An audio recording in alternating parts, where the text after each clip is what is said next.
आज से लगभग 120 साल पहले गुलाम भारत के मुरादाबाद में हरथला गांव में एक लड़के का जन्म हुआ। ये वो समय था जब महात्मा गांधी शायद बैरिस्टर की पढ़ाई कर रहे थे। आगे चलकर ये लड़का उत्तर प्रदेश का खूंखार दस्यु बना। नाम था सुल्ताना, जिसने लूट मचाकर अंग्रेज़ों की नाक में दम कर दिया। सुल्ताना एक डाकू था। उसने डकैती की। उसने अंग्रेज़ों के माल पर हाथ साफ किया, एक बार नहीं कई बार। सुल्ताना को समेटे कई लोकगीत और ऐसे कई किस्से कहानियाँ आपको सुनने को मिल जाएंगे जिनसे लगता है कि ये मात्र किस्से कहानियों तक ही सीमित था। हालांकि सुल्ताना डाकू कोई मिथक या मिथ्या नहीं बल्कि सच था। इतिहास के पन्नों में दर्ज सुल्ताना वो डाकू था जो उसी गर्त में छिपा हुआ है। गुलाम भारत को आज़ाद कराने के लिए अपने प्राणों की आहुति देने वाले कई नायकों में से एक सुल्ताना डाकू भी था। उसके बारे में ज़्यादा व्याख्या या प्रसंग पढ़ने में नहीं आते। वह उन नेताओं में से नहीं था जिनका संगठन अंग्रेज़ों के समक्ष भारत के करोड़ों लोगों का नेतृत्व करता था। उसे अंग्रेज़ों की चापलूसी कर देशवासियों को बड़े जननायक बनने का छलावा देने वाले तत्कालीन समाज के ऐसे लोगों से कोई हमदर्दी नहीं थी। ऐसे लोगों को लूटने में उसे कोई हर्ज नहीं था और उसने ऐसा किया भी। जाहिर तौर पर ऐसे में उसे वो सम्मान नहीं मिल पाया। तो चलिए जानते हैं कि आखिर सुल्ताना डाकू ने कैसे अंग्रेज़ों को परेशान करके रख दिया। सुल्ताना डाकू की कहानी इतिहास की गर्त में कहीं छिपी हुई है। बहुत कम जानकारी सुल्ताना के बारे में मिलती है। माना जाता है कि 20वीं सदी के दूसरे दशक का सबसे दुर्दांत और ख़तरनाक डाकू माना जाता है।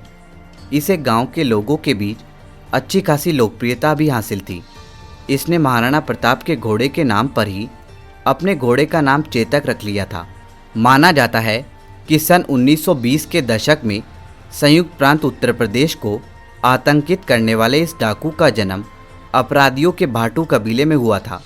माना यह भी जाता है कि इस बदसूरत से दिखने वाले आदमी के ऊपर एक गोरी महिला फिदा हो गई थी।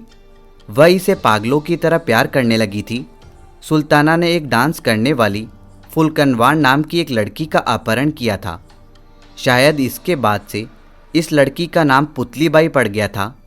माना जाता है कि सुल्ताना 17 साल की छोटी उम्र में डाकू बन गया था। गुलाम भारत के दौरान अंग्रेज़ सरकार की नृशंस नीतियों और भारत के लोगों, खासकर गरीबों से उनका हक छीनने की नीति ने सुल्ताना को अंग्रेज़ों के खिलाफ खड़ा कर दिया था। ऐसे में सुल्ताना शोषित और पिछड़े समाज में एक उम्मीद की किरण बनकर उभरा। धीरे धीरे उसे गरीब लोगों का समर्थन भी मिलना शुरू हो गया था। कहा जाता है कि इसी समर्थन के बल पर उसने अगले 1 साल में ही 100 डकैतों का एक गैंग बना लिया था। सुल्ताना के लिए गरीबों की खून पसीने की मेहनत से इकट्ठा किया गया अंग्रेजी खजाना हमेशा लूट का पहला निशाना रहा। उत्तर प्रदेश में नजीबाबाद के इलाके में सुल्ताना डाकू के खौफ की तूती बोलती थी। ये रास्ता गरीबों और गांव वालों के लिए तो सुरक्षित था, लेकिन अंग्रेज अधिकारियों के लिए मौत का रास्ता बन गया था। सुल्ताना के डकैतों ने यहाँ चप्पे चप्पे पर नज़र रखनी शुरू कर दी थी। उनके निशाने पर अंग्रेज़ों, जमींदारों और दीवानों का खजाना रहता था। उस समय नैनीताल के राजनिवास और प्रसिद्ध देहरादून को जाने वाला एकमात्र रास्ता नजीबाबाद से होकर जाता था। जो भी अंग्रेज काफिला उधर से गुजरता, घात लगाए सुल्ताना के डकैत उनको लूट लेते। हालांकि सुल्ताना के डर से वहां चौकसी बढ़ा दी गई, लेकिन अंग्रेज़ों को इसका कोई खास फ़ायदा नहीं मिला। धीरे धीरे सुल्ताना ने अपनी लूट के क्षेत्र में बेहताशा वृद्धि कर ली और जल्द ही सुल्ताना खौफ का पर्याय बन गया। सुल्ताना गांव के लोगों के बीच काफ़ी मशहूर था। इसने कई बार माल से लदी पड़ी अंग्रेजी रेलगाड़ियों को लूटा था। उसने ऐसी कई लूट की वारदातों को अंजाम दिया। वह लूटा हुआ माल गरीबों और गांव वालों में बांट देता था। अमीरों को लूटकर गरीबों की मदद करने की फितरत ने ही सुल्ताना को गरीबों का मसीहा और अंग्रेज़ों की नज़र में एक अपराधी बना दिया था। अब अंग्रेज अधिकारी सुल्ताना को पकड़ने की कोशिश करने लगे थे। सुल्ताना भी शातिर था। वो इतनी जल्दी पुलिस वालों के हाथ कैसे आ जाता। अंग्रेज सरकार ने उसे पकड़ने के लिए 300 जवानों की एक टीम भी बनाई थी। 300 सिपाहियों की ये टीम उस दौर में आधुनिक हथियारों से सुसज्जित थी, जिसमें 50 घुड़सवारों का एक दस्ता भी मौजूद था। काफ़ी मेहनत के बाद भी जब कुमायूं के पुलिस आयुक्त पर्सी बेंडहम सुल्ताना को पकड़ नहीं पाए तो उन्होंने युवा अधिकारी फ्रेडी यंग को बुलावा भेजा। वहीं माना यह भी जाता है कि सुल्ताना डाकू को जब पुलिस तलाश कर रही थी तभी उसने हल्द्वानी के एक जमींदार खड़क सिंह कुमड़िया के घर पर लूट मचा दी।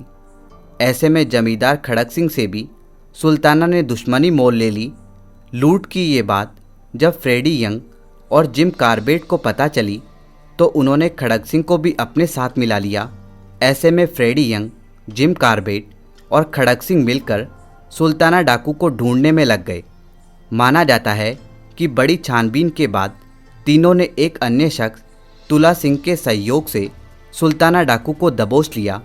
सुल्ताना के खौफ की तूती पूरे पश्चिमी यूपी में बोलती थी। इसे यहाँ के लोगों का अपार समर्थन भी हासिल था।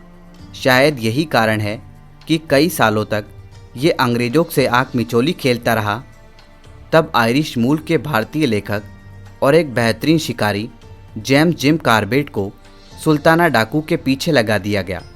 अंग्रेज़ सरकार को उम्मीद थी कि जिस तरह से नरबख्शी तेंदुओं से जिम कार्बेट ने पहाड़ी लोगों को राहत दिलाई थी, ठीक उसी तरह जिम इस खतरनाक डाकू को मारकर उनकी भी चिंताओं को दूर करेंगे।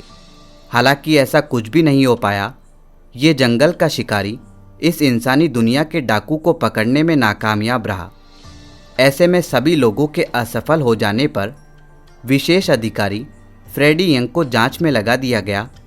अथक प्रयासों के बाद आखिरकार एक दिन सुल्ताना अंग्रेज़ों की पकड़ में आ ही गया। गुलाम भारत में भारतीय सिविल सेवा के अधिकारी और एक लेखक रहे फिलिप मैसन ने अपनी किताब the man who ruled India में लिखा है कि सुल्ताना डाकू को फ्रेडी यंग ने ही पकड़ा था। माना यह भी जाता है कि इसी युवा अंग्रेज अधिकारी फ्रेडी यंग ने सुल्ताना की गिरफ्तारी के बाद उसे क्षमा करने के लिए कई कोशिशें की थी, लेकिन वह सफल नहीं हो पाया। सुल्ताना अपने बेटे को डाकू नहीं बनाना चाहता था। वह चाहता था कि उसे कभी भी अपने बाप के नाम पर जिल्लत न झेलनी पड़े। इसलिए उसने इस अंग्रेज अधिकारी से अपने बेटे की मदद करने को कहा। ऐसे में यंग ने सुल्ताना की बात मानते हुए उसके बेटे को पढ़ने इंग्लैंड भेज दिया। बहरहाल कुल मिलाकर सुल्ताना डाकू पुलिस की गिरफ्त में था। एक छोटी सी सुनवाई के बाद उसे लूट और हत्या के मामले में दोषी करार देते हुए मौत की सज़ा सुना दी गई। आखिरकार 7 जुलाई 1924 को उसे 15 अन्य साथियों के साथ आगरा की जेल में फांसी पर लटका दिया गया। वहीं अंग्रेज़ सरकार ने सुल्ताना को समर्थन और पनाह देने वाले लगभग 40 परिवारों को भी काला पानी की सज़ा सुनाई। हालांकि फांसी की तारीख में कई विरोधाभास भी है। कहीं फांसी का सन 1925 भी लिखा है। बहरहाल इसी के साथ गरीब लोगों का एक मसीहा और अंग्रेज़ों का दुश्मन व लुटेरे सुल्ताना डाकू के आतंक का अंत हो गया। तो दोस्तों, यह था सुल्ताना डाकू का शानदार इतिहास। दोस्तों, सुल्ताना डाकू के बारे में अपनी राय हमारे साथ कमेंट बॉक्स में ज़रूर शेयर करें।